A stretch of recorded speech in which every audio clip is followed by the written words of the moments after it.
Hello, मैं हूँ निधीश त्यागी और आप देख रहे हैं हरकारा एक्सप्लेनर्स।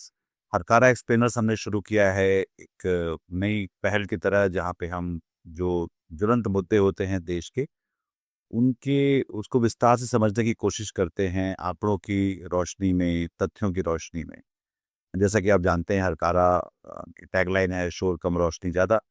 तो इस पूरे जब बहुत सारा शोर मच रहा है, बहुत सारी आरोप प्रत्यारोप लगे हुए हैं, चीख पुकार मची हुई है, उस सब के बीच में हरकारा कोशिश करता है कि हम एक चीज़ों को भी रोशनी में देख सकें और कुछ रोशनी बढ़ा सकें, ताकि हमारी समझ, हमारा विमर्श, हमारी बातचीत पहले से बेहतर हो सके। मेरे साथ मेरे साथी विश्वजीत हैं और हम लोग आज बात करेंगे जो सीबीएसई के जो एग्ज़ाम थे, जिसको लेकर बहुत पूरे देश में लोग, बच्चे परेशान हैं। अ, उसकी उन जो पुनर्मूल्यांकन की उन्होंने फीस देकर जब कॉपी माँगी, तो मालूम पड़ा कि किसी की कॉपी उनकी है ही नहीं। कई जगह मार्किंग गलत हुए हैं, कई-कई जगह के बहुत सारे उनका जो पूरा सॉफ्टवेयर सिस्टम था, उसको लेकर सवाल है। उसके बीच एक और बच्चे ने उसको, जो एथिकल हैकर है, उसने जाके हैक करके बताया कि कितना कंप्रोमाइज़्ड अ, पूरा का पूरा इवैल्यूएशन, जो परीक्षा की जो प्रणाली है, वो कितनी कंप्रोमाइज़्ड। तो पहले विश्लेषण समझते हैं कि पूरा मामला क्या है, और फिर हम उसके बारे में, उसका अर्थात समझने की कोशिश करेंगे। जी, जी, बहुत-बहुत शुक्रिया सर। मुझे सर इस पूरे बातचीत पर बात करने से पहले मुझे एक बहुत ही फ़ेमस लेखक है, उनकी एक पंक्ति याद आती है कि आदमी मरने के बाद कुछ नहीं सोचता, आदमी मरने के बाद कुछ नहीं बोलता और कुछ नहीं सोचने और कुछ नहीं बोलने पर आदमी मर जाता। वेदांत नाम के लड़के ने जिसने सोशल मीडिया पर शेयर किया था कि मेरे साथ क्या हुआ कि 2-3 कॉपी मैंने मुझे डाउट था कि इसमें प्रॉब्लम है और ये मेरी कॉपी नहीं है जो रिज़ल्ट दिए गए। उसके साथ उसने इस बात को सोशल मीडिया पर लिखा और उसकी कीमत उसे इस बात से चुकानी पड़ी कि उसे पाकिस्तानी कहा गया, देशद्रोही कहा गया और पूरी हर तरह सोशल मीडिया पर उसे तरह-तरह की बातें कही गई। वेदांत ने एग्ज़ाम दिया था और वेदांत ने आरोप लगाया था कि उसकी जो फिज़िक्स की कॉपी है, उसमें एक समस्या ये है कि पहला पेज तो उसका है, लेकिन जो 20 बाकी के पेज स्कैन किए गए, वो सारी पेपर जो है मतलब जो है किसी और का है। तो वेदांत के साथ ये हुआ कि वेदांत को बहुत बड़े तथाकथित पत्रकारों ने उसे देशद्रोही, पाकिस्तानी कहा। तथाकथित पत्रकार ने, हमें आपको हमको ये कहना पड़ेगा कि वो दूरदर्शन में सरकारी पैसे पे, यानी इस देश के जो करदाता हैं, उनके पैसे से तनख्वाह पाने वाले दूरदर्शन हुँ, के एक एंकर ने उनको पाकिस्तानी कहा। और जब उनको ये साबित हो गया कि उन्होंने बेवकूफ़ी भरी ये हरकत ट्विटर पे की है, तो उन्होंने वो बात को गोल-मोल करते हुए माफ़ी माँग ली। पर ये नहीं हुआ दूरदर्शन से या प्रसार भारती से कि ऐसे निकम्मे और गैर ज़िम्मेदार पत्रकारों को उन्होंने अपने यहाँ क्यों रखा हुआ है? उनको वो उठा के वहाँ से बाहर क्यों नहीं कर देते? ये कोई और वक़्त होता तो शायद ये सवाल बहुत जायज़ होता, पर अब जब हम जिस तरह की मीडिया इंडस्ट्री को देख रहे हैं, तो वहाँ पर ये सवाल शायद आपको अजीब लग सकता है। पर आप देख सकते हैं कि लगातार मीडिया इंडस्ट्री में ऐसे बहुत सारे लोग हैं, जो इस तरह की बातों को, झूठ बोलने वाले, बिना फैक्ट चेक किए हुए और चीज़ों को तोड़-मरोड़ कर पेश करने वाले लोग, उनकी भरमार है। और ये सरकार उनको तनख्वाह दे रही है, और वो पैसा दरअसल मेरा और आपका और देशवासियों का है। आप एक ज़िम्मेदार पद पे हैं, तो आपको इस बातों का ध्यान रखना चाहिए कि आप जो कह रहे हैं, उसको उसमें बहुत वेटेज होता है, मतलब होता है उसका। तो यहाँ से शुरू होता है और मामला आगे बढ़ता ये है कि जैसे ही वो कंप्लेन करता है, उसको प्रतिक्रिया तो लेट मिलती है सीबीएसई से, लेकिन उससे पहले उसके साथ में जो होता है, शायद वो एक सामान्य विद्यार्थी 17 साल का बच्चा, शायद उसे झेल नहीं पाए कि लाखों-लाख लोग उसे ये कह रहे हैं कि तुम आतंकी हो, फलाने हो, ठिकाने हो। तो मामला और ये बात सिर्फ़ वेदांत श्रीवास्तव से जुड़ा हुआ नहीं है, ऐसे बहुत सारे कंप्लेंट सोशल मीडिया पे हुए। तो ये एक बहुत बड़े सवाल की ओर हमें ले जाता है कि जो ऑन स्क्रीन टेस्टिंग का ये जो कॉपी चेक करने का सिस्टम आया, जो पारंपरिक सिस्टम से बहुत अलग है। तो एक बहुत बड़े सवाल की ओर हमें ले आता है कि क्या ये सिस्टम ठीक था? क्या इस सिस्टम को लाने से पहले कोई जाँच-पड़ताल की गई थी? ये एक बहुत बड़े सवाल की ओर ले जाता है हमें।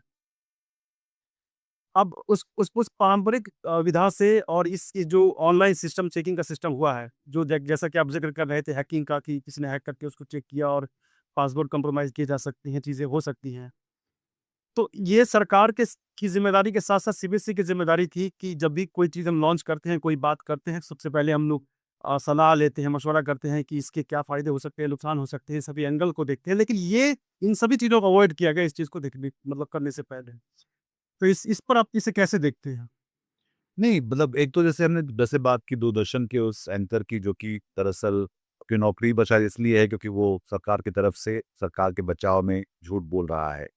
पर इस पूरे ये कोई अपने आप में निर्वात में नहीं हो रहा है। इसका एक मंत्री है जो उसका नाम धर्मेंद्र प्रधान है, जो अभी तक पद पे बने हुए हैं। वो बैठ के बैंकों से बैठक करते हुए दिखलाई पड़े कल की हम कैसे फुल प्रूफ सिस्टम बनाएं। अब जब पूरा का पूरा खून खच्चर हो चुका है एग्जाम को लेकर, इससे कुछ ही पहले जो है नीट के एग्जाम को लेकर भी पेपर लीक हुआ था उनके, जब से धर्मेंद्र प्रधान है और जब से नरेंद्र मोदी सरकार में है, पेपर लीक अपने आप में मेरे ख्याल से ऐसा कोई पेपर है ही नहीं जिसको जिसको लीक लीक ना हुआ हो, जिसके कारण को परीक्षा का समय पास कर पाए हों या उनको नौकरियां मिल गई हों। ये बहुत मुश्किल से होता हुआ दिखलाई पड़ता है।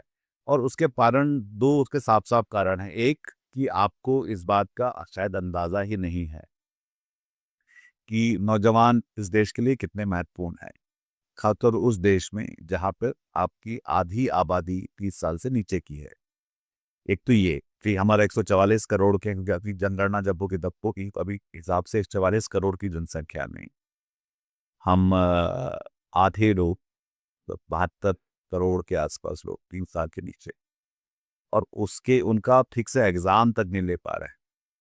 आप पता नहीं कौन से विकसित भारत, कौन सा आत्मनिर्भर, कौन सा विश्व गुरु, क्या क्या दुनिया हुई जो बकवास करते रहते हैं, वो इस बात पर दिखलाई पड़ रही है कि आप जो बुनियादी स्तर की जो बातें हैं कि आपका एग्जाम सिस्टम ठीक से हो जाए, वो आप ठीक से नहीं कर पा रहे। और विशेष इसमें एक बात यह है कि ये सीबीएसई की बात है। अभी तो हमें पता नहीं स्टेट स्टेट लेवल पे जब जाएंगे तो वहाँ पे क्या हो रहा होगा। मतलब मुझे याद है कि कुछ साल पहले जब बिहार में परीक्षा की बात थी, तो उसमें तीसरी मंजिल तक लोग खिड़कियों पे टंगे हुए थे और वहां से नकल करवाते हुए फेक फोटो। बिल्कुल, बिल्कुल। कहीं वो नहीं। और भी हुआ था।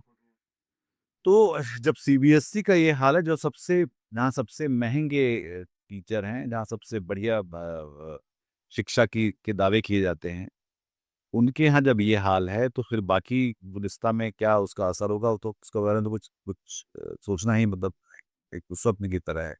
पर धर्मेंद्र प्रधान अभी तक पद पे बने हुए हैं और उन्हें कोई भी इसमें जिम्मेदारी का भाव नहीं लगता कि वो एक चीज ठीक से नहीं करवा पाए वो एक देश में। और जबकि 10वीं 12वीं का मतलब एक, इसको हम किसी भी एक व्यवस्था में, सरकारों की व्यवस्था में सच मान के चलते हैं। ये एक बुनियादी चीज है, ये एक बुनियादी सीरीज जिसको जिसको लांग के बच्चे आगे बढ़ेंगे। हमने वहीं पर उसको एक शेपक लगा दिया है। वो एक जिसको जिसको कहते हैं ज्योतिष में कि एक खग्रास की तरह आके सरकार इन नौजवानों के सपनों और उनके उनके रास्तों में आके बैठ गई। इस बात पर भी गौर करने की ज़रूरत है कि इस बार जो एग्ज़ाम हुए सीबीएसई के 95 लाख से ज़्यादा बच्चे उस एग्ज़ाम में बैठे थे और चंद बच्चों ने इस बारे में जानकारी दी। जो हमें रिवैल्यूएशन के लिए जब हम अप्लाई करते हैं पेपर में, तो हमें दिखता क्या है कि आपको नंबर कम मिले तो अप्लाई कर सकते हैं।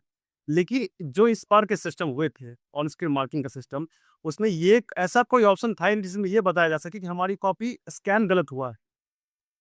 तो ये पूरी की पूरी व्यवस्था इस बात को लेकर तैयार पहले से नहीं थी और उन 95 लाख से ज़्यादा उन उन पेरेंट्स के बारे में नहीं सोचा, उन बच्चों के बारे में नहीं सोचा कि उनके बच्चों पे क्या गुज़र सकता है। आप इसके कारण सिर्फ़ एग्ज़ाम्स के कारण और बोर्ड प्रेशर के कारण बच्चे आत्महत्या कर रहे हैं। आप कोटा के रिकॉर्ड्स निकाल कर देख लीजिए, बच्चों की आत्महत्या के कारण उनके एग्ज़ाम नहीं निकल रहे हैं। और आप जो है किसी का 85 नंबर आ रहा है और उसको 65 नंबर दे रहे हैं और किसी और की कॉपी है वो। और जब वो खुले तौर पे सामने आकर कह रहा है, तो आप उसे गलत तरीके से ट्रीट कर रहे हैं। मैं उस दिन भी कह रहा था श्रवण जी से बातचीत में कि कोई भी लोकतंत्र से पता चलता है कि लोग कितनी उम्मीद, यकीन, गैरत के साथ जी सकते हैं।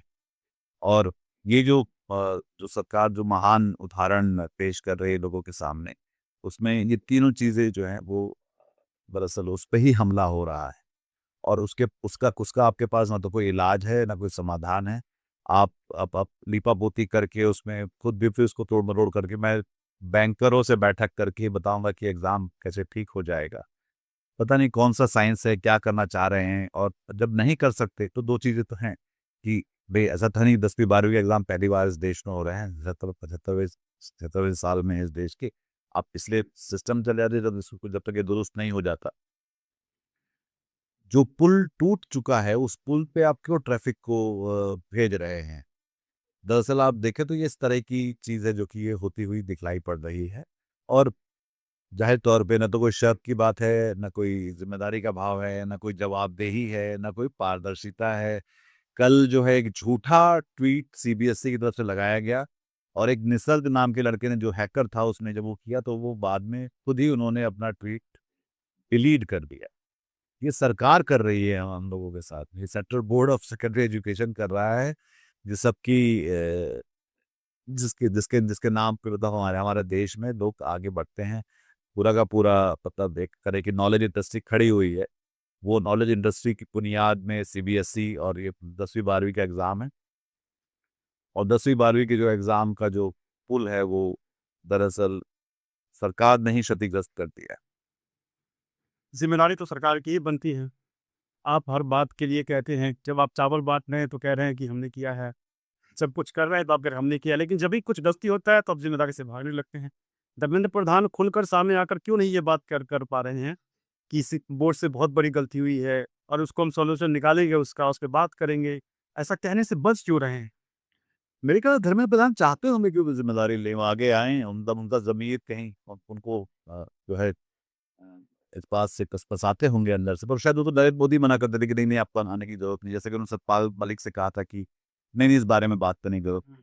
क्योंकि ये सरकार में धर की सरकार दरअसल धर्मेंद्र प्रधान की नहीं है, सरकार नरेंद्र मोदी की है और नरेंद्र मोदी इंचार्ज हैं इस देश के और उनकी इंचार्जी में ये सब हो रहा है। एक के बाद एक चीज़ें लगातार हो रही हैं। ख़ास तौर पर जब हम नौजवानों के साथ इसको ऐसा होता हुआ देखते हैं तो हमको ज़्यादा अफ़सोस करना चाहिए क्योंकि ये देश उनकी एक तो एक वो उस देश का भविष्य वो तय करेंगे और उन उन उन उन उस भविष्य का भविष्य जो है हम अभी ही काफ़ी अंधकार में डालने का काम कर रहे हैं, जो कि मोदी सरकार कर रही है। और उनको ये उनके पास इस बात का क्या मैकेनिज़्म है, वो किस तरह से हमको आश्वस्त कर सकते हैं कि भई इस ये गड़बड़ हुई है, तो एक गड़बड़ हुई है उसको मानने में उनको दिक्कत है। दूसरा तब तक तो आप जब तक ये मानेंगे नहीं तब तक आप सुधार कैसे कर रहे हैं वो आप कैसे बताएँगे? उन्होंने आईआईटी मद्रास के डायरेक्टर को इसका वो बनाया है जो कि खुद गौमूत्र की वकालत करता हुआ घूमता घूमता रहता है। मतलब मैं तो वो भी एक आश्चर्य की बात है बिल्कुल। कि उनको इतने सारे आईआईटी हैं इस देश में। एक वही मिला जो मद्रास का ही बताने वाला कि सीबीएसई का एग्ज़ाम प्रणाली ठीक कैसे करोगे, जो कि खुद खुद जो है गौमूत्र की कसम खाता हुआ घूम रहा है। मतलब इस और वो आईआईटी मद्रास का जो का डायरेक्टर है, ये अपने आप में एक मतलब मज़ाक कर रहे हैं और मज़ाक मज़ाक करना ये कोई हँसी के साथ नहीं हो रहा है। ये एक क्रूर मज़ाक आप कर रहे हैं लोगों के साथ में और ज़ाहिर तौर पे जब आप जब बच्चों के साथ ही खिलवाड़ कर रहे होते हैं, तो मेरे ख्याल से पूरे देश को ये सोचना समझना, थोड़ा-सा जागना चाहिए कि भई ये अब जो बात कहना कि मोदी जी ने किया तो कुछ सोच कर ही किया होगा, अब ये बात अब हम नहीं कह सकते ना क्योंकि अब तो हमारे बच्चे ही फँस रहे हैं। तो कल मैं जब ट्विटर में देख रहा था बहुत सारे बच्चे अपना-अपना और उनके कई पेरेंट्स भी क्योंकि हर बच्चे शायद सोशल मीडिया पे उस तरह से नहीं है, तो उनके पेरेंट्स भी ये कह रहे थे। उनमें से कई ऐसे पेरेंट थे जो कि वो बाकायदा मोदी जी के मुरीद थे। बिल्कुल। तो अब जो फिर उनको कोई और लिख रहा था कि अच्छा तो तुम तो ये थे अब तो और अब मज़े लो। तो हालाँकि बहुत ही बुरी बात थी क्योंकि बच्चों के साथ खराब कुछ नहीं होना चाहिए। मेरे ख़्याल से दुनिया में चाहे किसी भी हिस्से में हों आप, चाहे फ़िलिस्तीन में हों, चाहे अ ईरान में हों, अमेरिका में हों, यहाँ पर हों, भारत में हों, किसी कहीं भी लगता है कि बच्चे कैसे ठीक ठीक से रहें या नहीं रहें। और जब हम ये सुनिश्चित नहीं कर पाते कि हम और वो धकेल रहे हैं और अब अपनी ज़िम्मेदारी से भागेंगे, तो आपकी ईमानदारी, आपकी नैतिकता, आपकी क्या बोलते हैं, इसके लिए जिस जिस निर्वाह कर्तव्य जिस सब की शपथ आप खा रहे थे, वो सारी झूठी साबित हो रही हैं। और दरअसल इसलिए इसका जो इसके जो परिणाम होंगे, वो भी उतने ही खराब निकल कर आएँगे। सर, लेकिन प्रधानमंत्री जी को भी इस पर एक बार कहना चाहिए था, क्योंकि जब प्रधानमंत्री जी के पास परीक्षा पे चर्चा करने का वक़्त होता है, बढ़िया कैमरा सेटअप लगा हो, 4 लोग बैठे हुए हैं, बढ़िया वीडियो ब बन रहा है, परीक्षा में धांधली पर बात नहीं करते हैं, परीक्षा में लीक से बात नहीं करते हैं, परीक्षा में प्रॉब्लम पे बात नहीं करते हैं, नहीं परीक्षा पे चर्चा कर रहे हैं। उन्हें पता होता है कि बिहार के लोगों को अरवा चावल खाना पसंद है या उसना चावल खाना पसंद है। उन्हें पता होता है कि देश में क्या चल रहा है, किस बात पे मुद्दा उठाना है, किस पे नहीं करना है। लेकिन जो लाखों लाख छात्र इससे परेशान हैं, लगभग 1 करोड़ के आस-पास क्यों नहीं परेशान? बिल्कुल।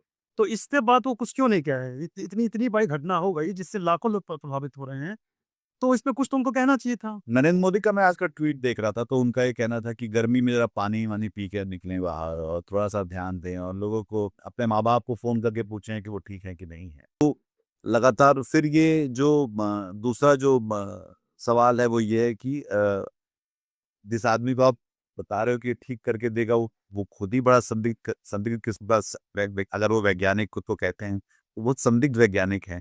दुनिया में सब लोग इस बात पे हँसते हैं भारत पे कि जब आप मतलब जब आप एक कोई साधु बाबा यहाँ-वहाँ जब कौमुत्र बोलता है तब शायद लोग बुरा ना माने। जब वैज्ञानिक आके जब इस तरह की बकवास करने लगता है तो फिर ज़ाहिर तौर पे लोग सोचते हैं कि ये मतलब क्या पूरे कुएँ में ही अफ़ीम मिला चुके हैं क्या हम लोग जो हैं? तो वो सवाल उठता है। अ, ज ज़ाहिर तौर पे एक जैसे कि इसको हम देख सकते हैं कि ये इसका एक नीट के एग्ज़ाम का जो लीक होना सीबीएसई की परीक्षा का जो इवैल्यूएशन खराब होना और कॉकरोच पार्टी का आना वो सब लगभग एक साथ होता हुआ दिखलाई पड़ रहा है। हर बात जब भी कोई सरकार पे सवाल करेगा तो लोग बोलेंगे कि ये साजिश है और ये पाकिस्तानी है या कोई विदेशी सोरोस का काम चल रहा है। पर हम अपनी बेवकूफ़ियों पे जो है और अपने खुद को आईने में नहीं देख पाएँगे कि हमारे साथ कितनी गड़बड़ियाँ हैं और उनको हम कैसे ठीक कर सकते हैं। बिल्कुल, बिल्कुल। इस इन चीज़ों पे ध्यान सरकार को देना चाहिए कि जिस तरह से आप कोई भी मुद्दा उठाता है, कोई बातचीत करता है, तो उसे सीधे-सीधे देशद्रोही या राष्ट्रद्रोही घोषित करने की ज़रूरत नहीं है। सवाल पूछना देशद्रोह नहीं है। और उस बच्चे ने वेदांत ने सवाल भी नहीं पूछा था। उसने सोशल मीडिया पर इतना लिखा कि मेरे साथ ये प्रॉब्लम हुई और उसे देशद्रोही बता दिया गया। आप ऐसे बच नहीं सकते हैं सिर्फ़ और सिर्फ़ ये कह के कि सत्ता का विरोध करना मतलब देशद्रोह करना। स्पेशली बीजेपी का विरोध करना देशद्रोह है। ऐसा मैं सुना ज़रूर है। हाँ, मतलब ये तो अब जैसे कि अगर आप चुनाव आयोग को कुछ बोलोगे तो बीजेपी को बुरा लग जाता है। अभी फिर ऐसे यही सब हो रहा है, वहाँ भी एक और आज सुप्रीम कोर्ट की एक और हियरिंग है, उसको देखकर भी वो भी इस पे हम लोग अलग से बात करेंगे, करना चाह रहे हैं। पर ये जो पूरा मामला है, ये एक बहुत ही गंभीर मामला है और फिर जैसे मैंने कहा कि सीबीएसई सबसे बेहतर बोर्ड समझा जाता है भारत के और उसके बाहर जब हम सोचते हैं कि मध्य प्रदेश का बोर्ड जहाँ पे व्यापम हुआ था, अगर लोगों को याद है अभी भी याद है कि 64 लोग मारे गए थे, उसमें शिवराज सिंह चौहान मुख्यमंत्री हुआ करते थे और जो हमारे साथी हैं हत्यारा के राजेश चतुर्वेदी उन्होंने खासा डिटेल में जर्नलिज्म किया था उस दौरान जो है इन अजीब हत्याएं या मृत्यु जो हुई थी उस समय की। तो इस बातचीत को हम लोग यहाँ पे अगर ख़त्म करें और ये सोच के कि ये इसके लेकर बहुत सारे सवाल हैं अ, धर्मेंद्र प्रधान से सवाल हैं, नरेंद्र मोदी से सवाल हैं। परीक्षा को लेकर नरेंद्र मोदी का जो है वो उसके पहले चर्चा करके ये बताना कि परीक्षाओं को कैसे बैठें, ये सब तो ठीक है। पर जब खुद ही उनका सिस्टम ही जब पूरा उसका भट्टा बैठ चुका है तो पता नहीं कौन सी चर्चा वो करना चाहते हैं और जो जहाँ पे जवाबदेही दिखानी चाहिए वहाँ पे जवाबदेही वो नहीं दिखा रहे हैं। अम, चाहे उस सीबीएसई का बोर्ड है, जो ठेके दिए गए जो सॉफ्टवेयर वालों को वो कितने कूड़मग्रस्त थे अगर 12वीं क्लास के बच्चे ने ये साबित कर दिया कि सिस्टम पूरा का पूरा बैठा हुआ है जिसको तो उसके हम लोग ट्वीट दिखा रहे हैं जहाँ पे उसका नाम निसर्ग है जो एक एथिकल हैकर है जिन्होंने ये साबित किया और उसको लेकर काफ़ी चर्चा में रही। फिर उसके बाद सीबीएसई ने उस पे बयान दिया और फिर उससे वो पलट भी गए। ये सब भी चल रहा है। तो आप बच्चों के सामने दरअसल इतनी बेशर्मी, इतनी क्या ज़िम्मेदारी साहब पेश आ रहे हैं और इसके साथ-साथ आप दरअसल पूरी दुनिया को बता रहे हैं कि आप इस देश के लोगों के प्रति कितने जवाबदेह हैं।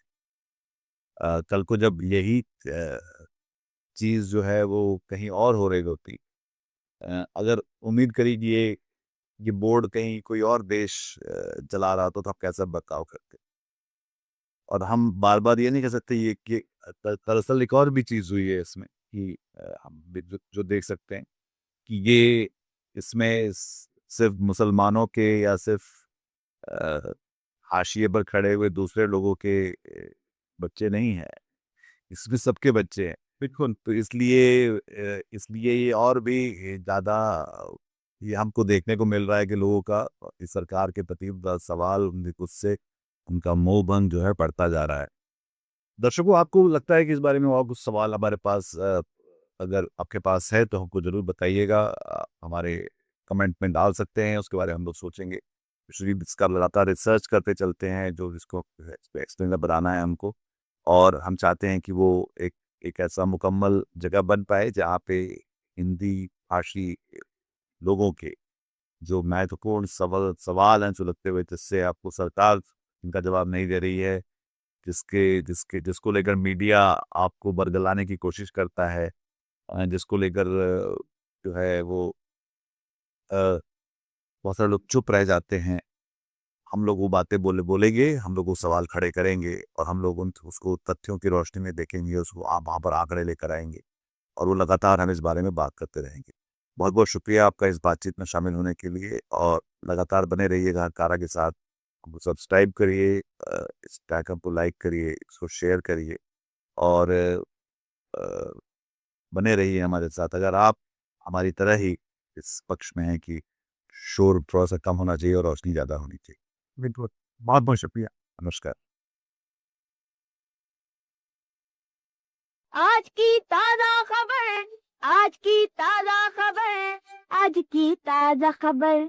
आओ काका जी इधर, आओ मामा जी इधर, सुनो दुनिया की खबर।